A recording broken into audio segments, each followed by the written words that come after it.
This is Gnostic Media Research and Publishing's podcast number 45. And Eustace, would you mind telling the audience a little bit about yourself and where you come from, what your educational background is, and that sort of thing? Oh, well, I think everybody knows who I am. I'm the protege of Ezra Pound. Now, wasn't Ezra Pound a poet, and why was he so threatening just to have a show on Radio Rome? Well, he was so threatening because it was so imperative that Roosevelt get us into World War II because he wanted to save Russia from communism. Now, let me ask you this: is it true that the Rothschilds and the main banking families bankrolled the Bolshevik Revolution and Russia's whole rise into communism? Well, all the rich people were for communism, including Woodrow Wilson and quite a few others. Was it known that Woodrow Wilson was a communist early on? He had joined the Communist Party in 1910 at Johns Hopkins University in Baltimore. And he was a protege of Algiers, too. Was it important to get Woodrow Wilson elected as president? It was imperative because they were planned the Federal Reserve to be passed in 1913. What was the reason that the bankers, the Rothschilds and the rich bankers needed the Federal Reserve Act passed?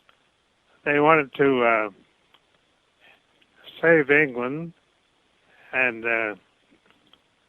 all the rich people were for communism at that time. Who did they need to save England from? German competition, which was driving England into bankruptcy. So they had to get, why didn't England just attack Germany? Well, England was bankrupt and couldn't afford the war. So they had to get the only solvent nation in the world to fund their war. They coerced them into the Industrial Revolution and through the 19th century. And by the end of the 19th century, all of their equipment and everything was outdated, and Germany was gearing up to take over the Industrial Revolution. England was now bankrupt and couldn't tool up with new equipment, and the Germans were building a lot better equipment and a lot better automobiles, and the automobile industry was new, and they were far outranking England. Still today. The same today. So the whole thing was a competition and jealousy between England and Germany even then. So they were required to establish the Federal Reserve here so that they could borrow money. The Rothschilds had already got them into such debt that the Rothschilds needed a new pocket to get into. And who was responsible, Eustace, who was responsible for getting the Federal Reserve established? Well, the Rothschilds. And through whom? Who was their puppet?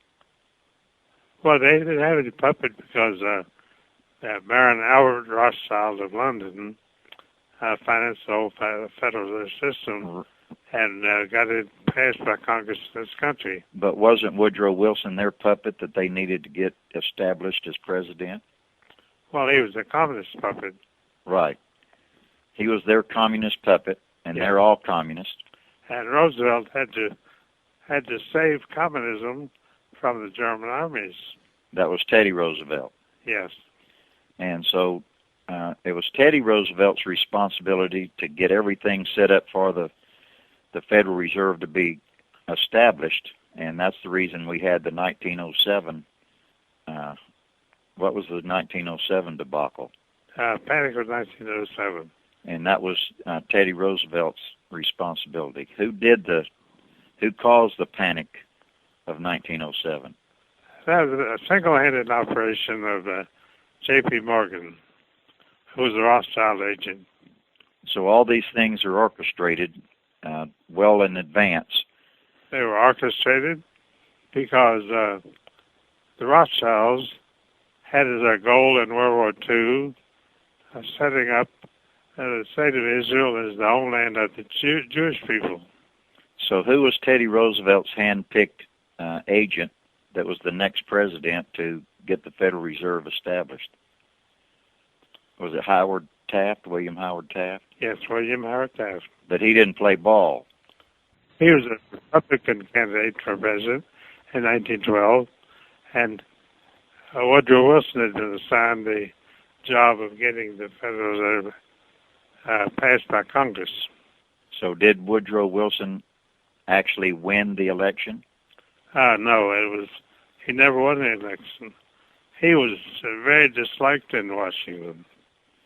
So how did he become president then? Because he was a hand-picked candidate of the Rothschilds and the First City National Bank of New York. And Howard Taft actually won re-election in 1912. Yes. How did they buy him off, or what did they offer him to keep him quiet? They offered him the post of defense counsel of the Supreme Court of the United States. And how long did he have that job? 8 years from 1912 to 1920.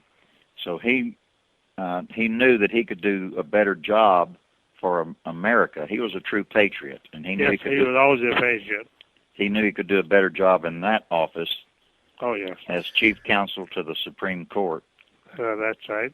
And he allowed the presidency being robbed from him to go unabased.